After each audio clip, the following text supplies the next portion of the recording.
സങ്കീർത്തനങ്ങൾ 25 അധ്യായം 12 മുതൽ 22 വരെയുള്ള തിരുവചനങ്ങൾ. വഴി കാട്ടണമേ. കർത്താവിനെ ഭയപ്പെടുന്നവനാരോ? അവൻ തിരഞ്ഞെടുക്കേണ്ട വഴി അവിടുന്ന് കാണിച്ചു കൊടുക്കും. അവൻ ഐശ്വര്യത്തിൽ കഴിയും.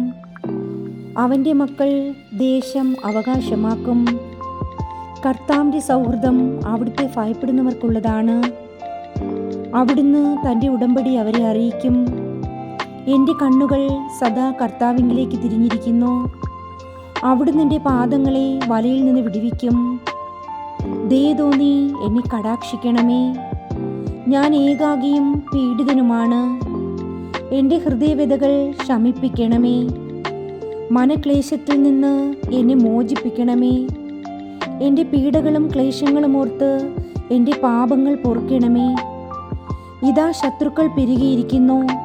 അവർ എന്നെ കഠിനമായി വെറുക്കുന്നു. എൻ്റെ ജീവൻ കാത്തുകൊള്ളണമേ. എന്നെ രക്ഷിക്കണമേ. അങ്ങിൽ ആശ്രയിച്ച് എന്നെ ലജ്ജിതനാകാൻ ഇടയാക്കരുതേ. നിഷ്കളങ്കതയും നീതിനിഷ്ഠതയും എന്നെ സംരക്ഷിക്കട്ടെ. ഞാൻ അങ്ങേ കാത്തിരിക്കുന്നു. ദൈവമേ, ഇസ്രായേലിനെ സകല കഷ്ടതയിൽ നിന്നും മോചിപ്പിക്കണമേ. കർത്താവിൻ്റെ വചനം. ദൈവത്തിന് നന്ദി. ആമേൻ.